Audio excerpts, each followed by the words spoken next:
of the River Tyne. Take me home to the place that I call mine.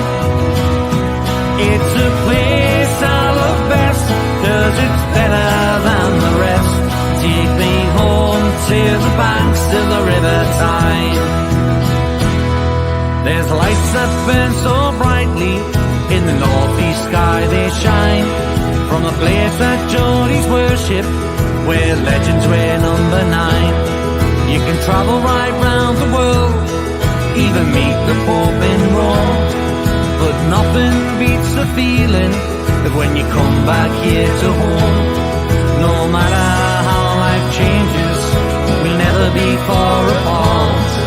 The northeast always home, and it's always in your heart.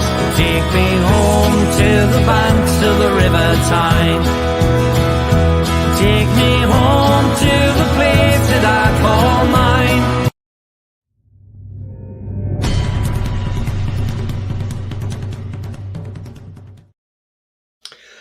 Good morning, everybody. Welcome to It's All Black and White TV, and it's your Good Morning Toon Fans daily podcast.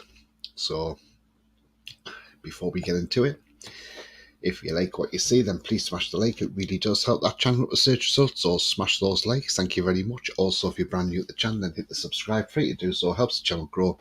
Bell notification tells you when I'm live, have a pre-record, any upcoming shows. So, yeah, I'm on 508 subscribers, so 92 now away from that 600 mark. So, thank you very much so far. Yeah, I don't know if you saw last night's show. If you didn't see last night's show, it's a 2-hour marathon, but I'll tell you what, it was 2 hours, but it was packed full of just chatting about everything. The reason I did a little bit of a match review last night was because obviously I had Roberto come on as a guest for the first time. Fantastic guy, by the way, great guy. He's part of the group that I'm on, Northwest Mags, and he's absolutely great. Yeah, if you go back and watch that, it was absolutely brilliant. And like I say, the reason I did the review was I just wanted Roberto's thoughts on Sunday's game also. So yeah, go and check it out. Really great if you haven't watched it. Sit down with a cup of tea, whatever you want to do, and have your breakfast, or watch it in parts. Maybe it's 2 hours, but it's 2 hours of absolute pleasure and fun. So it was great. Yeah. So tomorrow we go to Everton, Goodison Park. It's going to be, last season it was a tricky game, wasn't it? Because we got down there and it was a strange game, wasn't it? Because we had I don't know, it was just something strange about the game. We seemed to run the game in the first half. We seemed to run the game quite well, and we looked as if, we might just score. And that didn't happen in the second half. And then obviously, we all know what happened in the second half. We had this stoppage. Yeah, not great, was it? Again, that delayed things, and I think overall that helped culminate our defeat. I know we shouldn't make excuses, but at the end of the day, it is what it is, and we know what happened. We lost 1-0, and Alex Iwobi scored in the last minute, and maybe Dubravka could have done better with his positioning. It's all ifs and buts, but at the end of the day, it is what it is, and we lost the game. But this time, we're a totally different team this time, and I'm sure it will be a better game. So, right. So tonight I have a preview for the match. With it's going to be 5:45 tonight. So 5:45. It's an early one, all because the fan I've got on, that's the only time slot he could actually do tonight. So that's absolutely fine, no problems whatsoever. And he's from the Unholy Trinity podcast, which is an Everton podcast, and yeah, so we look forward to seeing him on tonight. Some transfer news apparently, and this is coming from the Chronicle, that we are close to making a couple of signings in the summer now. As I say again, it's a transfer rumour. How true it is, we do not know. Apparently, we are supposed to be confirming the deal for Reece Byrne, but we are close to reaching a deal for ball club Yankuba Minte. Apparently, he insists he knows nothing about it, about the report saying that he's very close to signing for Newcastle. But it does say that the teenage winger does admit he is keen to move to St James's Park amid talk of a deal in the region of £4.7 million. He is only 18 years of age. He's enjoyed a breakthrough campaign at the Danish club. He's got 5 goals and 7 assists from 17 appearances. And the club's sporting director, Bjorn Westrom, has admitted this summer exit could be on the cards for the Gambian, who is only on contract till 2024. Newcastle are yet to confirm that Reece Byrne will be the first sign, with the Bohemians goalkeeper announcing a move on social media this month. The Irish teenager was in the stands at St James's Park on Sunday as he watched Eddie Howe's side win 6-1 over Tottenham Hotspur. I mean, again, it's rumours, but the Yankubo Minte one does not seem to be going away. I'll pop his picture up on screen just in case anybody wants to know. 18 years of age. I mean, at the end of the day, this guy's going to be he's a one. It's not just a one for the future, he's a one for now, because he actually is playing first team football. So it could be one of these you bring in for 4.7 million, and it turns out he's an absolute gem. So, again, it's one we will watch with interest as well. So yeah, I'm looking forward to tomorrow. I think we can beat Everton.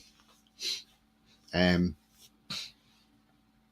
think if we score a couple of early goals, I think we could end up running right over Everton. I really do. Everton, I think, will be very cautious tomorrow. I think they'll park the bus. They will play 11 players behind the ball. I do believe they probably will. Obviously, they don't want their goal difference dented far too much, but I'm sorry. If we are in that mood and we're going to score, we're going to just absolutely roll them. But it won't be an easy game. So, yeah, I'm going for a 4-0 win. I know that sounds like, whoa, hang on, that's a bit much, but I'm going to go 4-0 because I can see us going down there and absolutely battering them. But I wouldn't start Anthony Gordon tomorrow. I think there's going to be a lot of tension there from the club. The fans are going to be having to go to him every time they see him. But I seriously do think that if he played, that would get their fans up, and maybe the team would start playing. So I think we need to keep their fans quiet. So the best way to do that is if we keep them on the bench. And if we see 2 or 3 up in the second half, bring them on. And what would be great if he scored? If he scored and then he ran out at the Gladys Street end and just celebrated, you know what? I would just think, yes, great bit of shithousery, Anthony Gordon. Go on, son, there, go on, do it. I really would. He was close to his first goal on Sunday. Maybe he's saving that for tomorrow. And do you know what? That'd be the icing on the cake if Anthony Gordon scores tomorrow. And I don't think he would celebrate. I think he'd have a bit of respect and not celebrate. But if he did, I wouldn't blame him one little bit. And finally, I don't know if you saw this last night, but I just want to be reminded again. How many goals did we score against Tottenham? How many was it? Ah, okay, thank you. There we go, you see. So even Raymond Illingworth, the umpire, said we scored 6. So yeah, we did. We hit them for 6. And do you know what? We still can't believe that result. And, you know, and I don't care what anybody out there says, any media, whatever, they can go on about how bad Spurs were. But at the end of the day, wasn't Spurs who were just bad? It was because we were bloody brilliant. We were fantastic. We wanted that game. We wanted that win. We did everything we could to win that game. And at the end of the day, when the opportunities present themselves, the only thing you can do is smash it in the back of the net. And we were clinical. And that is the thing, clinical. We have had games where we've had chance after chance after chance after chance. And we have let them go begging. But this time, every chance that's landed at the foot of the player, it's gone in the back of the net. It's turned to gold. And do you know what? They can have their say out there, the media. But one day they may start crediting us with how well we are playing. You know, what they're going to do if, and I'm not saying we're going to, but what if we beat Arsenal, say 3-0 at home? What they're going to say, oh, Arsenal's had a bad day at the office. And we were, you know, they just don't want to give us credit. Well, I tell you what, I don't care what they don't want to give us, because we'll keep on going the way we are going. And as long as us fans keep believing, and, you know, at the end of the day, we don't care of the outside noise whatsoever. You know, we don't care what they want to see out there. The thing is, we haven't gone out and spent stupid money like Chelsea have. You know, we spent over 250 million. I mean, yes, okay. But when you think of the players we've brought in, they've all been brilliant signings. I know Chris Wood, you can say, has not really been a success, but he did a job last season. He helped us out when we really needed a striker, and he did help us in a way. And he chipped in with a couple of goals. So, you know, Chris Wood sort of done his part to help us stay up. But apart from Chris Wood, we've had, you know, the players we've brought in have been excellent buys. They really have. And, you know, it's just the FFP that's holding us back from being able to go out and then sign. But if we get Champions League, we will have that little bit extra power to go out and spend a bit more money. And I believe we will do that. And I believe the club have got probably targets that they want to go for, but they don't want to go into any talks with anybody until they know where we are finishing in the league. Once top 4 is sorted out and we've got it, then the club will start doing stuff behind the scenes, and I believe we'll be in that market early. So exciting times ahead, guys and girls. Exciting times ahead. And, you know, qualifying for the Champions League brings a lot of money into the club. Because you get the money for getting into the competition. You get money if you get wins or draws in that competition. You get all the TV revenue. There's a lot of money to come in from the Champions League. Sponsorship. Sponsorship's going to be huge. We're going to get huge sponsorships coming in because of being in the Champions League. All these companies are going to be wanting to sponsor us because they're going to be wanting to be in there. So there's a lot of positives and a lot of excitement to go. And I do believe that will help our FFP out as well. So, but, you know, everything's just going on the up now. It's just, you know, it's hard to believe where we are now. And I mean, if you told me 12 months ago we'd be sitting third, we'd have just smashed Tottenham 6-1 at St James's Park, I would have said no chance. But it just shows you how remarkable Eddie Howe has done. But am I surprised how well Eddie Howe's done? No, because I think he's always been that type of manager who likes to play that sort of football. The only difference is he's now got a team where he can play that football. He's got the athletes in that team who can do the job that he wants them to do. And, you know, yes, I know they slowed down in the second half, but that was because obviously we've got a game Thursday and they don't want to use too much energy before Thursday. You know, and those players wanted to put right what they did at Villa. And you know what? They certainly did. They put that right. They put that right with aplomb. And, yeah. So anyway, guys and girls, that is your roundup this morning of my daily pod of Good Morning Toon fans. And if you've liked what you see, then please smash that like. It does help the channel with search results. So if you haven't smashed it, then smash it on the way out. Thank you very much. Also, if you're brand new at the channel, then hit the subscribe. That's free to do so and helps the channel grow. And that bell notification tells you when I'm live, have a pre-record, or any upcoming shows.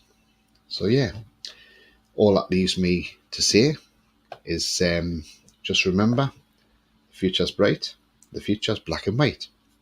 Away the lads, and I will see you tonight at 6:15. If you can't tune in at 6:15, then you can always catch the show up during the evening.